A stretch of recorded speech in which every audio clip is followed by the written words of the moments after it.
नमस्कार दोस्तों, स्वागत है आपका अपने चैनल स्टडी अड्डा में। तो दोस्तों, आज की ये जो वीडियो है हमारी बहुत ही ज़्यादा इम्पोर्टेंट होने वाली है, क्योंकि इस वीडियो के अंदर आज हम आपको पढ़ाने वाले हैं सीडीपी के लगभग 2015 से लेकर 2024 तक के जितने भी पूछे गए प्रश्न हैं वो सारे के सारे आपको हम यहाँ पर कराने वाले हैं। हालांकि देखो, ये जो सारे के सारे क्वेश्चन हैं लगभग 10 वर्षों के एक ही वीडियो में करा पाना पॉसिबल नहीं है, क्योंकि जो ज़्यादा लॉन्ग वीडियो हो जाती है तो वो हमारे यहाँ पर नेटवर्क की प्रॉब्लम रहती है, तो अपलोड नहीं हो पाती है, जिसकी वजह से ये जो 10 सालों के क्वेश्चन पेपर हैं मैं आपको 3 वीडियो में प्रोवाइड कराऊंगा।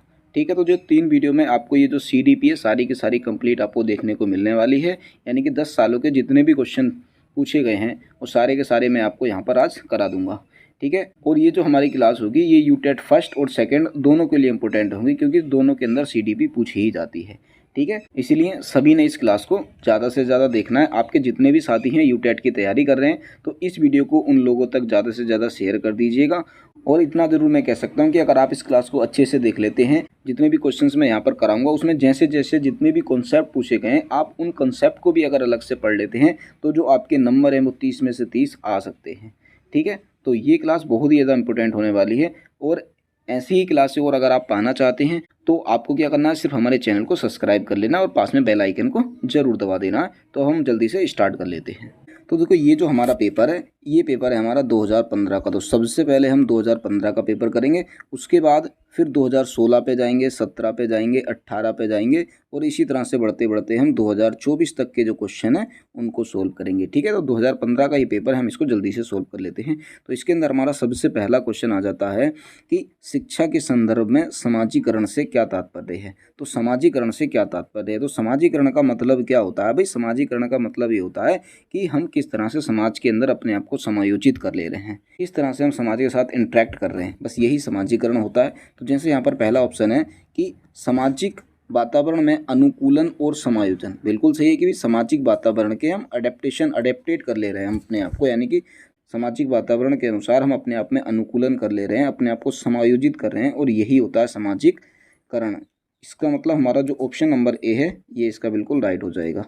दूसरा क्वेश्चन है कि निम्न में से एक प्राथमिक स्तर के शिक्षक के लिए सबसे महत्वपूर्ण गुण कौन सा है।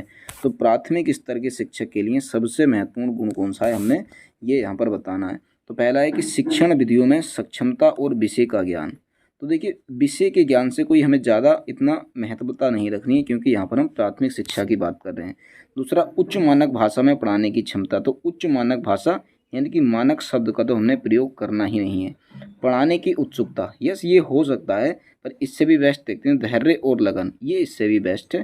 तो इस तरह से हमारा ऑप्शन नंबर डी है वो इसका राइट आंसर हो जाएगा। अगला हमारा क्वेश्चन है कि नर्सरी कक्षा में शुरुआत करने के लिए कौन सी विषय वस्तु सबसे अच्छी है। तो हमें नर्सरी कक्षा में पढ़ाना है, तो वहाँ पर जो सबसे अच्छी थीम होगी वो कौन सी होगी ये हमने बताना। पहला है मेरा प्रिय मित्र, तो अच्छा हो सकता है पर सबसे अच्छा हमने बताना। मेरा पड़ोस ये भी अच्छा है, मेरा परिवार ये भी अच्छा है, मेरा विद्यालय ये भी अच्छा है। अब देखो, विषय तो जो थीम है चारों की चारों बहुत अच्छी हैं, पर यहाँ पर बच्चे की क्लास कौन सी है? नर्सरी।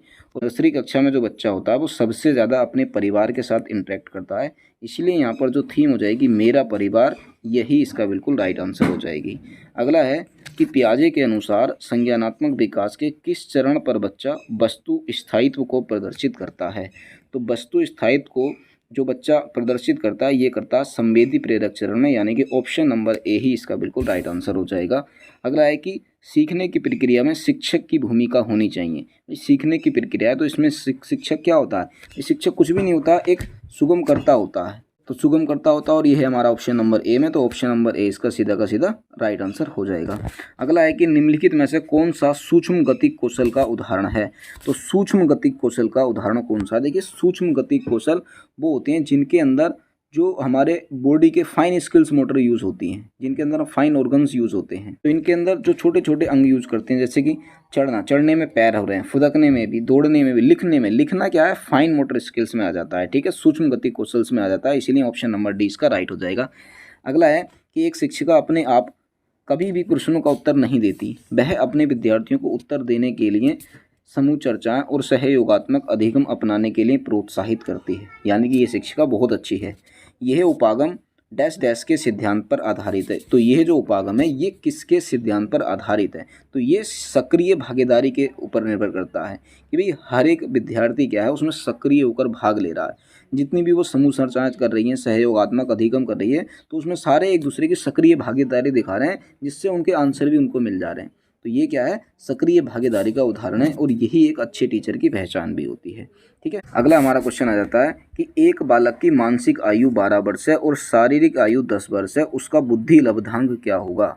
तो इसका जो बुद्धि लब्धांक होगा, देखो बुद्धि लब्धांक का इसका जो सूत्र होता है वो मैं आपको बता देता हूँ।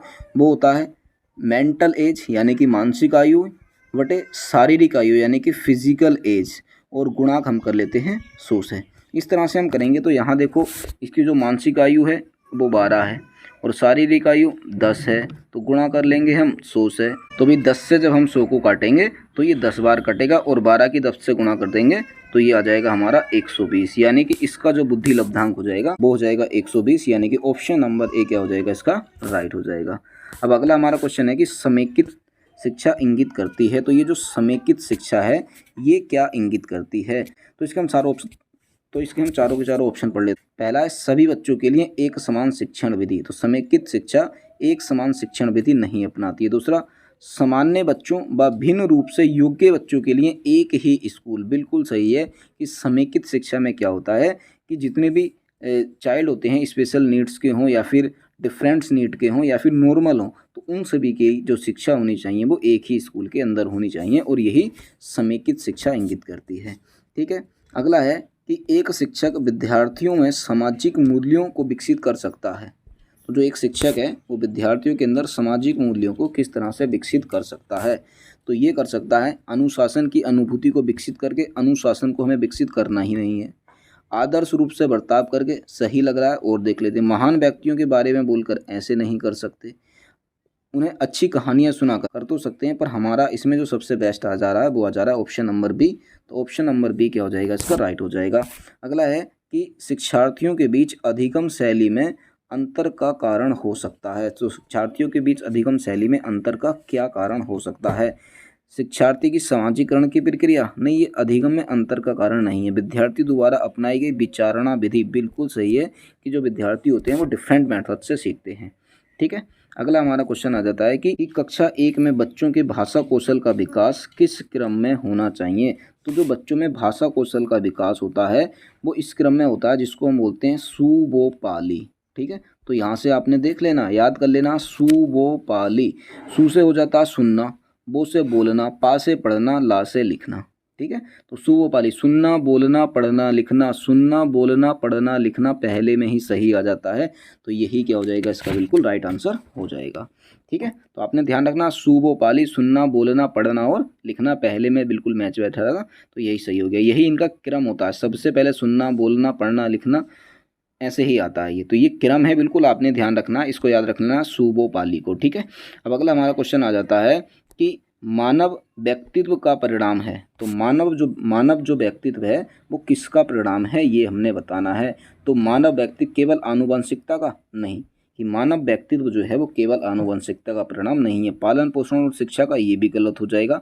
आनुवंशिकता और वातावरण का ये बिल्कुल सही है, यानी कि जो मानव व्यक्तित्व है वो हेरिडिटी और इन्वायरमेंट का परिणाम है, यानी कि यहाँ से हम लिख सकते हैं D=H×E, यानी कि जो डेवलपमेंट है या मानव व्यक्तित्व है वो हेरिडिटी एंड इन्वायरमेंट का परिणाम है। ठीक है, अगला है कि कक्षा 1 और 2 स्तर के बच्चे। तो कक्षा 1 और 2 स्तर के जो बच्चे होते हैं वो क्या अमूर्त अनुभवों से शीघ्र सीखते हैं? तो अमूर्त से नहीं सीखते हैं, ये मूर्त से होते हैं। जब हम इन्हें कोई भी चीज़ दिखाते हैं तो ये उससे जल्दी सीखते हैं, और ये ऑप्शन नंबर बी में दिया है, तो यही इसका राइट आंसर हो जाएगा। अगला आ जाता है कि शिक्षार्थी व्यक्तित्व भिन्नता प्रदर्शित करते हैं, अतः शिक्षकों की जितने भी शिक्षार्थी होते हैं वो व्यक्तित्व भिन्नता यानी कि इंडिविजुअल डिफरेंस को दिखाते हैं। तो ये क्या होता है, इससे शिक्षक को क्या करना चाहिए? तो अधिगम की एक समान गति पर बल देना चाहिए। भाई एक समान गति पर बल नहीं देना है, क्योंकि बच्चे क्या हैं, डिफरेंट हैं। कठोर अनुशासन सुनिश्चित करना चाहिए, ये भी गलत हो जाएगा। भाई कठोर शब्द का तो हमें यूज़ करना ही नहीं है। परीक्षाओं की संख्या बढ़ा देनी चाहिए, परीक्षाओं की संख्या बढ़ानी नहीं है, कम भले से हम कर सकते हैं, तो ये भी गलत हो जाएगा। अगला है कि सीखने के विविध अनुभवों को उपलब्ध कराना चाहिए। बिल्कुल सही है भाई, जब बच्चे ही डिफरेंट्स हैं तो हमें भी जो विधियां हैं वो भी अलग अलग यूज़ करनी चाहिए। अगला क्वेश्चन है कि प्रायः शिक्षार्थियों की त्रुटियां की ओर संकेत करती हैं कि एक जो बच्चा होता है वो गलतियां करता है तो वो क्या दर्शाता है। तो गलतियां क्या दर्शाती है, वे कैसे सीखते हैं। बिल्कुल सही है, गलतियां ये दर्शाती हैं कि जो वो बच्चा है जो गलती कर रहा है वो सीख कैसे रहा है। तो यही इसका राइट आंसर हो जाएगा। अगला हमारा क्वेश्चन आ जाता है कि एक बच्चा डैश डैश से ग्रस्त है, वह सा और वाज न्यूक्लियर और अनक्लियर में अंतर नहीं कर सकता है। तो ये क्या देखिए, ये पढ़ने में रीडिंग में दिक्कत आ रही है। जब रीडिंग में दिक्कत आ रही है तो इसको हम बोल देते हैं डिसलेक्सिया। ठीक है। अब अगला हमारा क्वेश्चन आ जाता है कि बच्चों के सीखने की प्रक्रिया में प्रगति तब होती है जब हम, तो बच्चों के सीखने की प्रक्रिया में कब प्रगति होती है, जब हम क्या करते हैं, उसकी प्रगति की नियमित रूप से जांच करते हैं। सही तो है कि हम उसकी प्रगति की नियमित रूप से जांच करते रहें, पर खाली जांच करने से भी कुछ नहीं होगा कि हमें क्या करना पड़ेगा, उसके साथ साथ जो कमी कर रहा उसको सॉल्यूशन भी तो देना है ना, यानी कि उसमें सुधार भी करना है, तभी तो अच्छा हो पाएगा। दूसरा है कि बच्चों की प्रगति को नियमित रूप से जांचने के साथ साथ सुधारात्मक कदम उठाएं। ये बिल्कुल सही हो जाएगा कि भी नियमित हमने जांच तो करनी है, साथ साथ में जो गलतियां हो जा रही हैं उनमें सुधार भी तो बताना है ना। अगर हम सुधार नहीं करेंगे तो वही सेम गलती रिपीट करता रहेगा तो उसमें प्रगति तो नहीं होगी और गलत रास्ते पर ही चला जाएगा। ठीक है। अब अगला हमारा क्वेश्चन आ जाता है कि कोहलबर्ग के अनुसार शिक्षक बच्चों में नैतिक मूल्यों का विकास कर सकता है। तो कोहलबर्ग के अनुसार, कोहलबर्ग की आप सभी को पता है कि जो 4 अवस्थाएं थी उनमें से कि शिक्षक बच्चों के नैतिक मूल्य का विकास कर सकता है, कैसे कर सकता है, ये हमने यहाँ पर बताना है। तो नैतिक मूल्यों पर आधारित चर्चाओं में उन्हें शामिल करके बिल्कुल सही है कि अगर हमें किसी बच्चों के अंदर नैतिक मूल्यों का विकास करना है तो हमें क्या करना पड़ेगा, नैतिक मुद्दों पर आधारित जितनी भी चर्चाएँ होती हैं उनमें उन्हें शामिल करना पड़ेगा। ठीक है। अब अगला हमारा क्वेश्चन आ जाता है कि प्राथमिक स्तर पर बच्चों के लिए संगीत, कहानी कहने, नाटक, कला, शिल्प, खेल आदि जैसी गतिविधियों का संचालन कैसे होना चाहिए। मतलब एक सप्ताह में एक बार होना चाहिए, नहीं ये गलत है भाई, सप्ताह में एक बार नहीं, डेली होना चाहिए, प्रत्येक विषय के साथ सम्मिलित होना चाहिए। यह बिल्कुल सही है कि भाई ये जितनी भी गतिविधियां हैं वो हर विषय के साथ सम्मिलित होनी चाहिए। जब हर एक विषय कहानी के माध्यम से, नाटक कला के माध्यम से या खेल के माध्यम से सीखा जाएगा तो वो सब्जेक्ट क्या होगा, बच्चों को अच्छा भी लगेगा और उसको लंबे समय तक याद भी रहेगा। ठीक है। अब अगला हमारा क्वेश्चन आ जाता है कि राज्य स्तर की एकल गायन प्रतियोगिता में के लिए विद्यार्थियों को तैयार करते समय एक विद्यालय लड़कियों को वरीयता देता है। यह दर्शाता है कि भी कोई भी स्कूल है लड़कियों को ही वरीयता दे रहा है या फिर लड़कों को ही वरीयता दे रहा है, तो इसका मतलब ये होता है कि वो लैंगिक पूर्वाग्रह से ग्रस्त है। तो वो लैंगिक पूर्वाग्रह दर्शा रहा है, इसका मतलब ऑप्शन नंबर डी क्या हो जाएगा, इसका बिल्कुल राइट आंसर हो जाएगा। अगला है कि निम्नलिखित में से कौन सा विकास का सिद्धांत है। तो यहाँ पर हमने विकास का सिद्धांत बताना है। यह निरंतर चलने वाली प्रक्रिया नहीं है, नहीं है, यानी कि ये गलत हो जाएगा। विकास की सभी प्रक्रियाएं अंतः संबंधित नहीं है, गलत है, अंतः संबंधित होती हैं।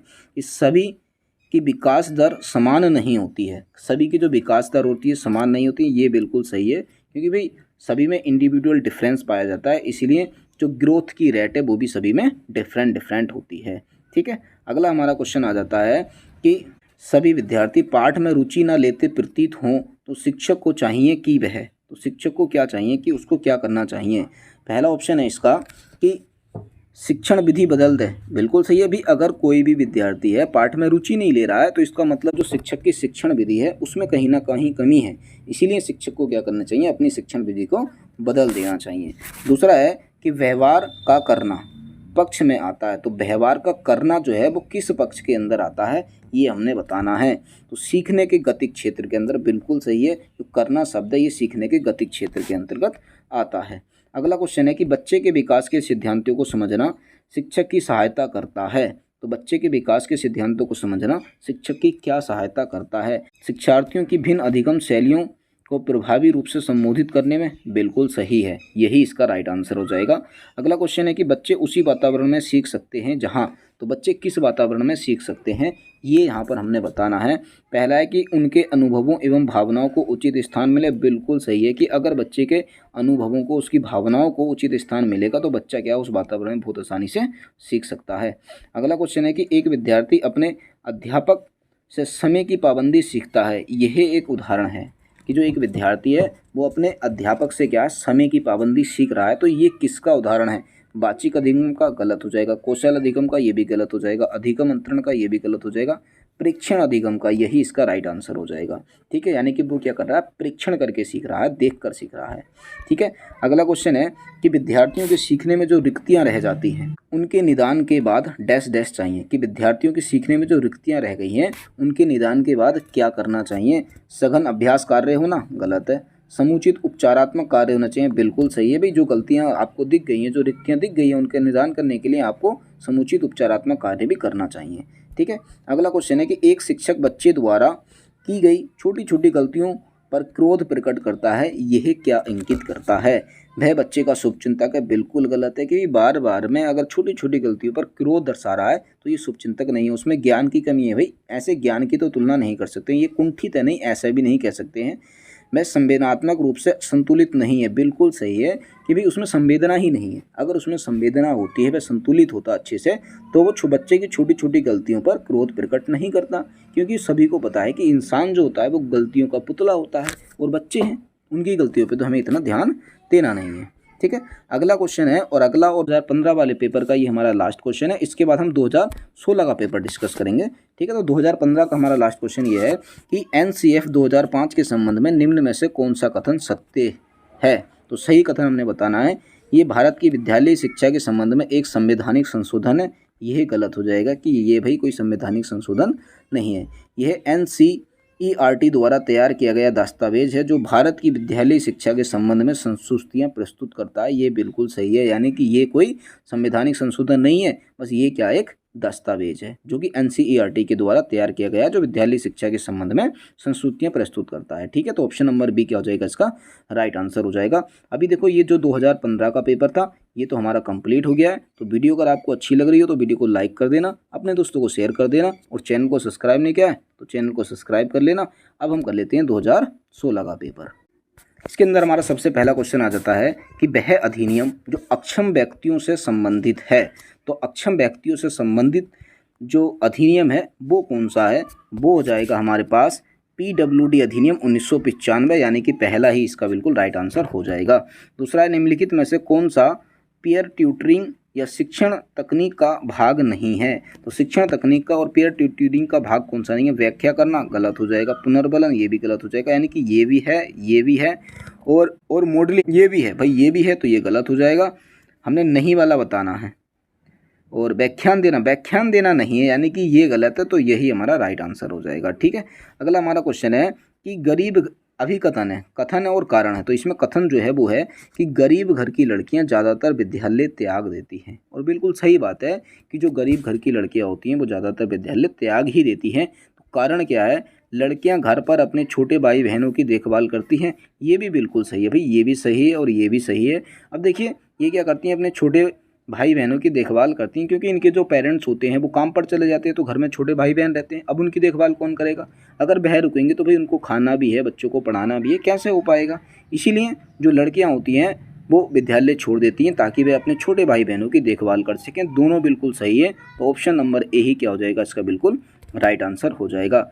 अगला क्वेश्चन है कि किसी बच्चे की मानसिक आयु 12 और वास्तविक आयु 10 है तो उसकी बुद्धि लब्धि क्या होगी। तो देखो ये अभी हमने बताया था, सेम क्वेश्चन था कि हमने क्या करना है, हमारे पास जो फॉर्मूला होता है वो होता है mental age upon physical age और मल्टीप्लाई 100, यानी कि यहाँ पर मेंटल एज जो है वो है हमारे पास 12 और फिजिकल एज है 10, और गुणा कर देंगे हम 100 से, और 0 से 0 कट हो जाएगा, और 12 धाई 120 हो जाएगा, और 120 हो जाएगा हमारा ऑप्शन नंबर ए में। ठीक है, तो ऑप्शन नंबर ए क्या हो जाएगा, इसका बिल्कुल राइट आंसर हो जाएगा। अब अगला हमारा क्वेश्चन आ जाता है कि मौखिक परीक्षा का उद्देश्य क्या है। तो मौखिक परीक्षा का उद्देश्य क्या है कि विद्यार्थियों की कठिनाई की पहचान करना, बिल्कुल सही है। भाषा के धारा प्रवाह एवं लचीले प्रयोग की जांच करना, बिल्कुल सही है कि अगर हम विद्यार्थी की मौखिक परीक्षा लेंगे तो उसका उद्देश्य यही होगा कि उसके अंदर धारा प्रवाह क्या है भाषा की, और कितना लचीलापन है उसकी भाषा में, इसी की उसकी जाँच की जाएगी। विद्यार्थियों के भाषाई कौशल को प्रयोग करने की क्षमता की जाँच करना, बिल्कुल सही है, यानी कि उपरोक्त सभी क्या हो जाएगा, इसका बिल्कुल राइट आंसर हो जाएगा। अगला क्वेश्चन आ जाता है हमारे पास अब कि कक्षा 2 के विद्यार्थियों के लिए निम्न में से कौन सा शिक्षण का सबसे अच्छा माध्यम है? तो कक्षा 2 बोल दिया मैंने, तो कक्षा 3 के विद्यार्थियों के लिए निम्न में से कौन सा शिक्षण का सबसे अच्छा माध्यम है? तो कक्षा 3 का बच्चा है, व्याख्यान विधि तो अपनाएगा नहीं। व्याख्यान भी जो विधि होती है वो बड़े बच्चों के लिए प्रयोग की जाती है। सृजनात्मक क्रियाकलाप यानी कि यस, कक्षा 3 के बच्चे जो होते हैं ज़्यादा क्रिएटिव होते हैं। अगर उनको क्रिएटिव क्रियाकलाप दे दिए जाएँ तो उसको वो ज़्यादा करते हैं और उससे बहुत अच्छी सीखते भी हैं। अगला क्वेश्चन है कि निःशक्त बालकों की शिक्षा के लिए प्रावधान किया जा सकता है। तो जो निःशक्त बच्चे होते हैं उनकी शिक्षा के लिए कहाँ प्रावधान किया जा सकता है? समाकलन द्वारा, बिल्कुल गलत है। मुख्य धारा में डालकर, ये भी गलत है। समावेशित शिक्षा द्वारा, यही इसका राइट आंसर हो जाएगा। ठीक है, अगला हमारा क्वेश्चन है कि आकलन का वह प्रकार जो विद्यार्थियों के अधिगम की प्रतिपुष्टि लेने तथा विद्यार्थियों के उपलब्धि एवं निर्देशात्मक तरीकों को बेहतर बनाने एवं विद्यार्थियों की कमजोरियों को दूर करने से संबंधित है, क्या कहलाता है? तो यह कहलाता है रचनात्मक आकलन। यानी कि रचनात्मक आकलन की यहाँ पर सारी की सारी परिभाषा दे रखी है। ठीक है, अब अगला हमारा क्वेश्चन है कि संवेदी गत्यात्मक अवस्था में शिशु अपने वातावरण का अन्वेषण करते हैं। तो तार्किक चिंतन के द्वारा, बिल्कुल गलत है। अभी कहाँ से आ जाएगा भाई? संवेदी गत्यात्मक अवस्था यहाँ पर संवेगों एवं गत्यात्मक क्रिया के द्वारा करते हैं, यानी कि ऑप्शन नंबर बी क्या हो जाएगा इसका बिल्कुल राइट आंसर हो जाएगा। अगला है कि विकास की किस अवस्था को गैंग एज कहा जाता है? तो गैंग एज बोलते हैं हम बाल्यावस्था को। बाल्यावस्था के अंदर बच्चा क्या होता है, अपने सभी साथियों से जुड़ना स्टार्ट करता है और वहाँ पर छोटी छोटी गैंग बनाने लगता है। अगला हमारा क्वेश्चन आता है कि यूनेस्को की 21वीं सदी के लिए शिक्षा संबंधी रिपोर्ट का शीर्षक क्या था? तो जो यूनेस्को की 21वीं सदी के लिए शिक्षा संबंधी रिपोर्ट थी उसका जो शीर्षक था वो था learning the treasure with in, यानी कि ऑप्शन नंबर बी क्या हो जाएगा इसका राइट हो जाएगा। अगला आ जाता है कि शिक्षा की प्रक्रिया का कौन सा उपागम अधिगमकर्ता को केंद्र में रखता है, ना कि शिक्षक को? तो शिक्षा प्रक्रिया का जो उपागम है, जो अधिगमकर्ता को केंद्र में रखता है, वो सृजनात्मक उपागम ही है, यानी कि ऑप्शन नंबर ए इसका राइट है।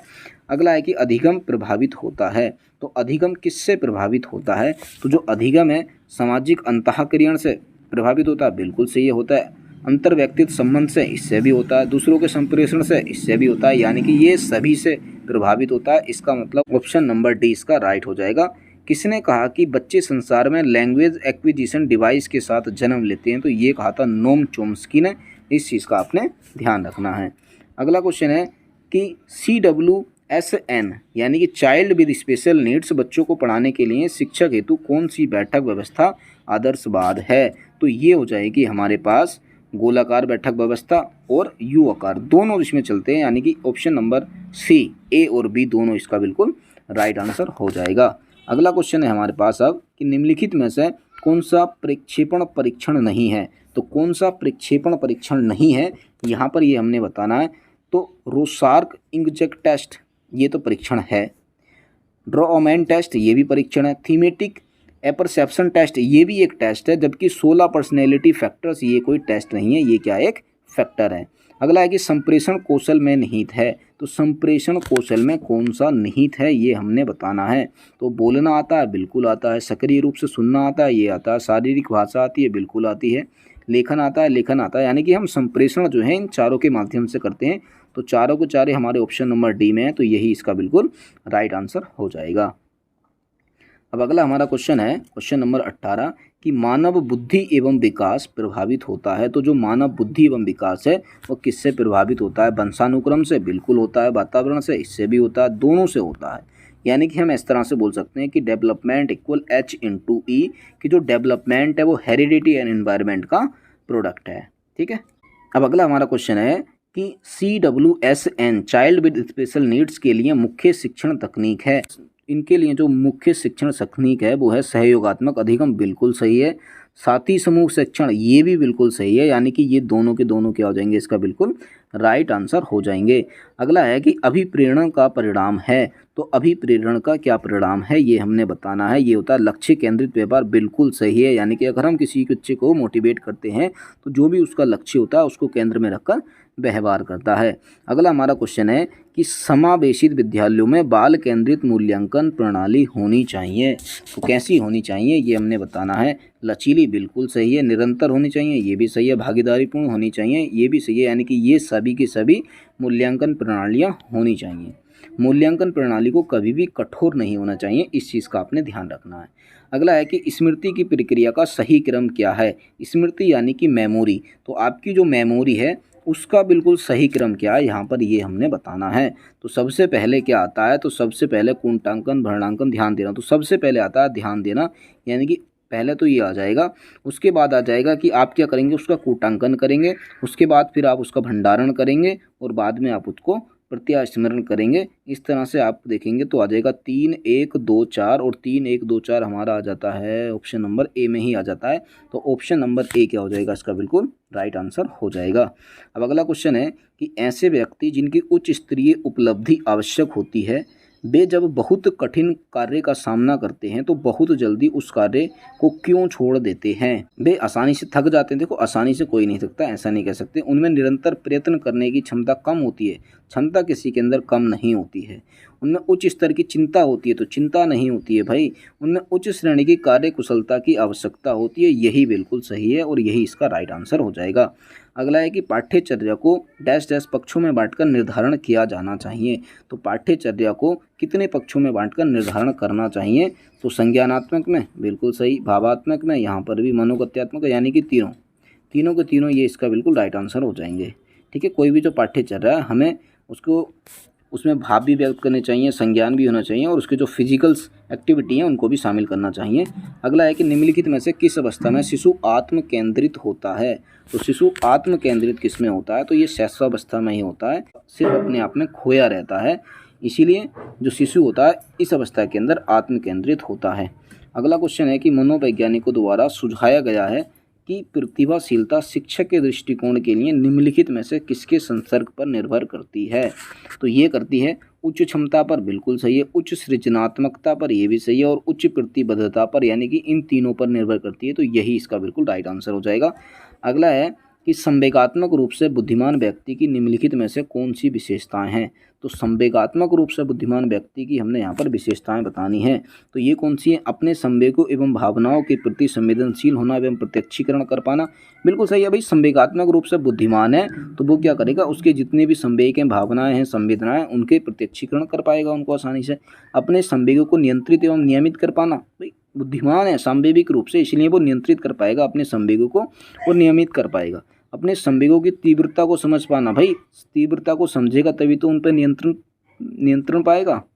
तो इसका मतलब तीनों को तीनों बिल्कुल सही हो जाएंगे और ये आ जाते हैं हमारे ऑप्शन नंबर डी में। तो ऑप्शन नंबर डी इसका राइट हो जाएगा।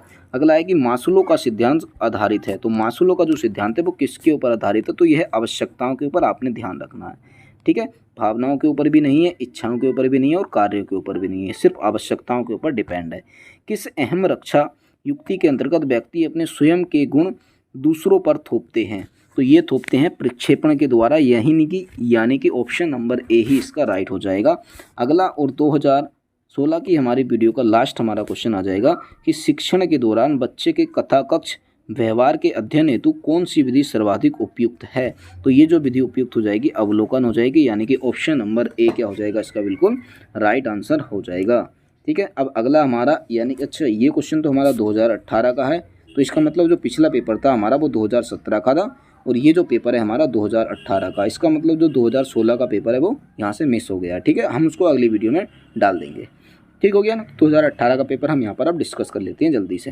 पहला इसमें क्वेश्चन आ जाता है, हाँ देखो एक चीज़ मैं आपको और बता देता हूँ कि जो बाल विकास एवं शिक्षण विज्ञान होता है इसके जो क्वेश्चंस होते हैं ये क्वेश्चन नंबर 1 से लेकर 30 तक स्टार्ट होते हैं और सभी के लिए होते हैं ये, तो पहले ही आपको देखने को मिल जाते हैं भाग 1 के अंदर ही। तो आपने टेंशन लेने की ये कहाँ मिलेंगे कहाँ नहीं मिलेंगे, तो पहले भाग में सबसे पहले आपको ये जो CDP के क्वेश्चंस हैं यही आपको देखने को मिल जाएंगे। ठीक है, चाइल्ड डेवलपमेंट एंड पेडागोगी। अब इसके अंदर हमारा पहला क्वेश्चन आ जाता है कि उस स्थान को पहचानिए जो अली यावर जंग स्रावित बाधितों का राष्ट्रीय संस्थान मुंबई का क्षेत्रीय केंद्र नहीं है।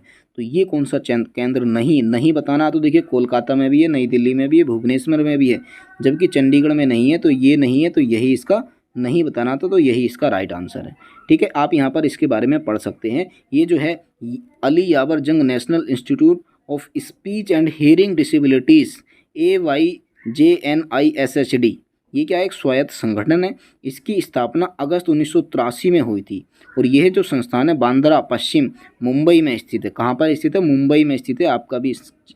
आपको इस चीज़ का भी ध्यान रखना है। इसके जो क्षेत्रीय केंद्र है वो कोलकाता में 1984 में, नई दिल्ली में 1986 में और सिकंदराबाद में 1986 में और भुवनेश्वर में भी 1986 में स्थापित किए गए थे, खोले गए थे। आपने इन चीज़ों का भी ध्यान करना है। और 2018 वाले पेपर की इसमें ये खासियत है कि इसमें क्या कर रखा है ना, क्वेश्चन के साथ साथ में इसका सोल्यूशन भी यहाँ पर दे रखा है, तो ज़्यादा आपको टेंशन लेने की जरूरत नहीं है। अगला है कि निम्नलिखित में से कौन सा एक विशिष्ट उपलब्धि परीक्षण नहीं है?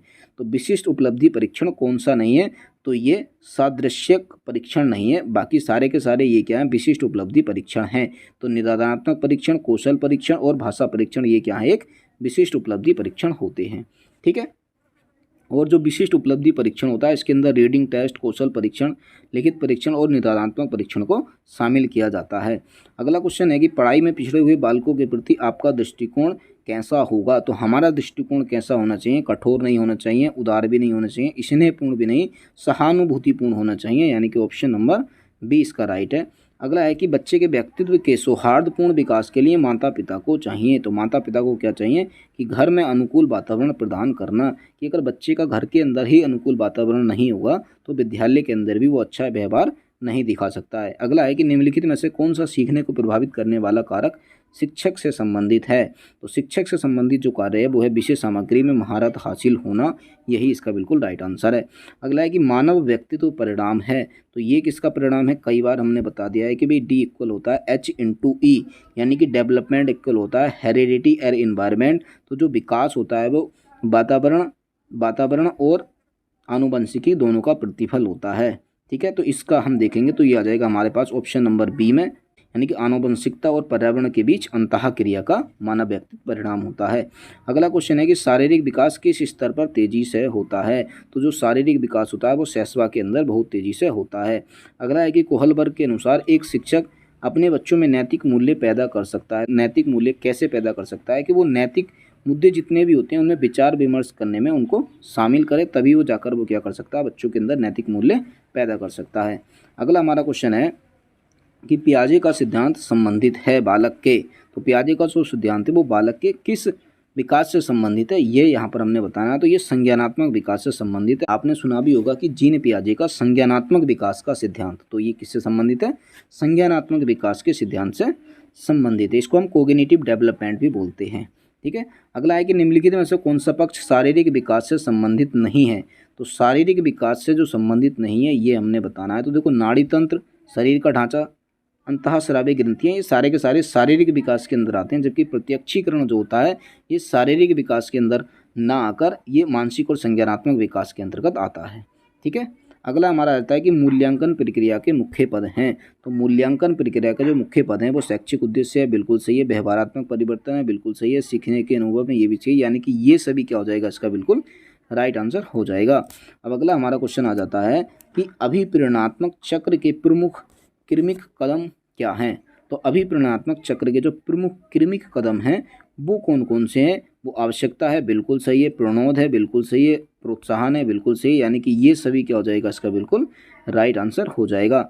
अगला क्वेश्चन है कि पियाजे के ज्ञानात्मक विकास की प्रथम अवस्था विजय पाने से संबंधित है। तो पियाजे के संज्ञानात्मक विकास की जो प्रथम अवस्था है वो किस पर विजय पाने से संबंधित है? वस्तु पर, बिल्कुल सही है। ठीक है, इसीलिए इसको हम सेंसरी मोटर पीरियड बोलते हैं, यानी कि संवेदी पेशीय अवस्था बोलते हैं।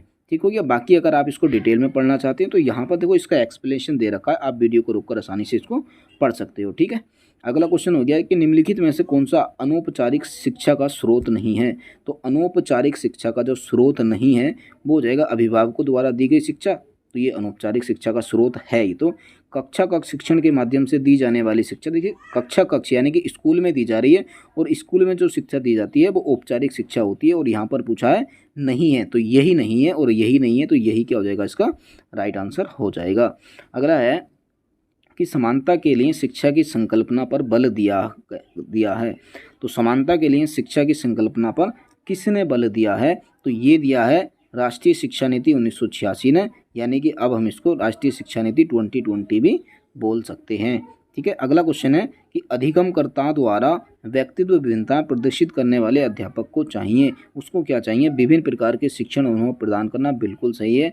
कि देखिए अधिगमकर्ता का जो व्यक्तित्व है वो भी भिन्नताएं प्रदर्शित कर रहा है, तो यहाँ पर भी जो शिक्षण विधियाँ होनी चाहिए विभिन्न प्रकार की होनी चाहिए।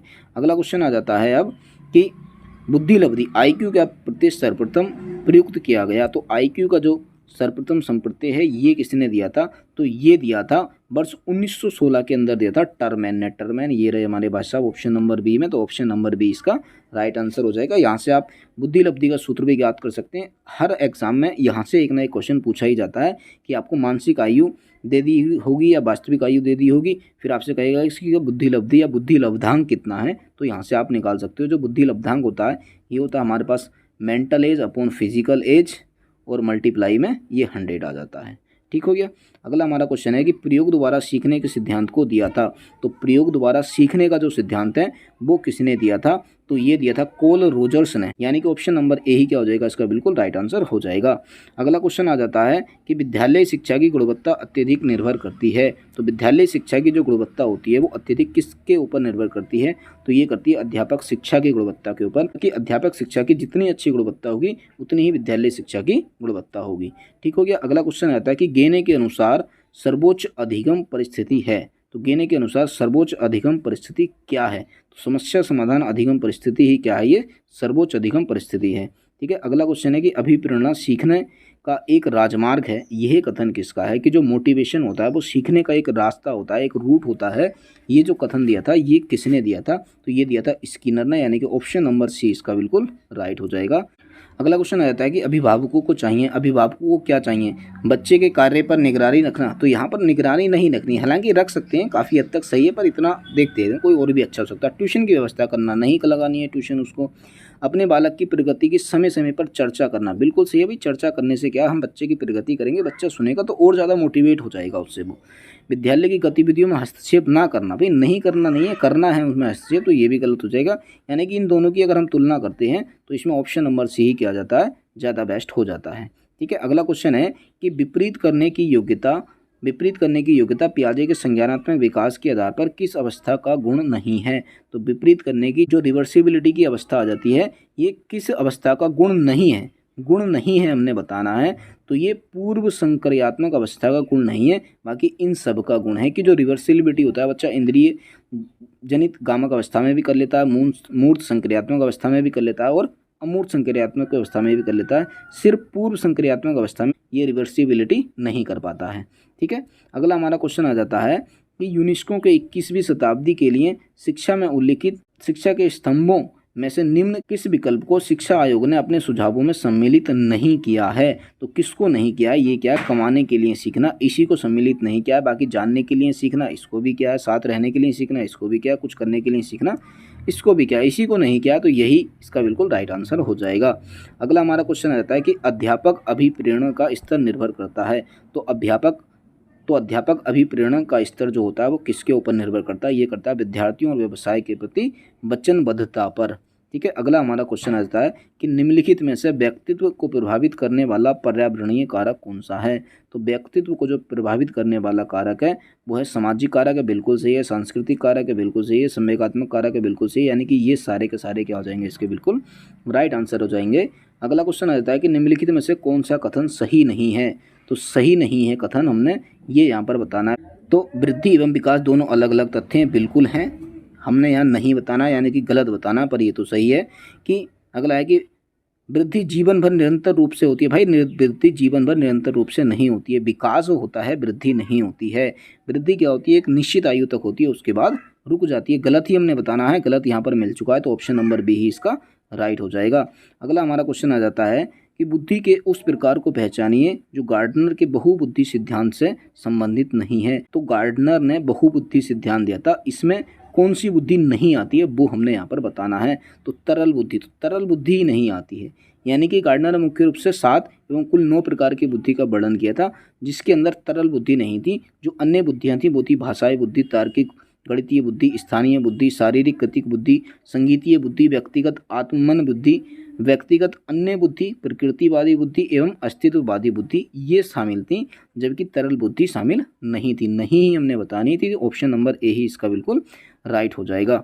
अगला आ जाता है कि उस व्यक्ति को पहचानिए जिसे अधिकांश इतिहासकार विशिष्ट शिक्षा का जन्मदाता मानते हैं। तो विशिष्ट शिक्षा का जो जन्मदाता है वो कौन है, यहाँ पर ये हमने बताना है। तो इसका जो राइट आंसर हो जाएगा वो हो जाएगा जीन मार्क गैस्पर्ड इटार्ड, यानी कि इटार्ड जी थे विशिष्ट शिक्षा के जन्मदाता। ठीक है। अगला हमारा क्वेश्चन आ जाता है कि निःशक्त व्यक्तियों के अधिकारों के लिए यूएन सम्मेलन कब हुआ था। तो निःशक्त व्यक्तियों के अधिकारों के लिए जो यूएन सम्मेलन हुआ था ये हुआ था 13 दिसंबर 2006 को, यानी कि ऑप्शन नंबर सी क्या हो जाएगा इसका बिल्कुल राइट आंसर हो जाएगा। ठीक है। यूनाइटेड नेशन का जो सम्मेलन हुआ था ये होता 13 दिसंबर 2006 को हुआ था। और विकलांग व्यक्तियों के अधिकारों पर कन्वेंशन संयुक्त राष्ट्र की एक अंतर्राष्ट्रीय मानवाधिकार संधि है जिसका उद्देश्य विकलांग लोगों के अधिकारों और सम्मान की रक्षा करना है। ठीक है। तो देखिए हमने क्या किया आज की इस वीडियो में 3 के 3 क्वेश्चन पेपर डिस्कस कर लिए हैं। बाकी जो आगे के पेपर हैं वो मैं अगली वीडियो में डिस्कस करूंगा। नहीं तो क्या है हमारी वीडियो बहुत ज़्यादा लंबी हो जाती है जिसकी वजह से हमें अपलोडिंग में दिक्कत आती है, बाकी और कोई भी दिक्कत नहीं है। बाकी वीडियो अगर आपको अच्छी लगी हो तो वीडियो को लाइक कर देना, अपने दोस्तों को शेयर कर लेना, और अगर हमारी मेहनत आपको पसंद आती है तो कमेंट बॉक्स में एक प्यारा सा कमेंट जरूर कर देना, और चैनल को सब्सक्राइब नहीं किया अभी तक तो चैनल को सब्सक्राइब कर लेना। मिलेंगे हम बहुत ही जल्द अगली वीडियो में, तब तक के लिए बेस्ट ऑफ लक।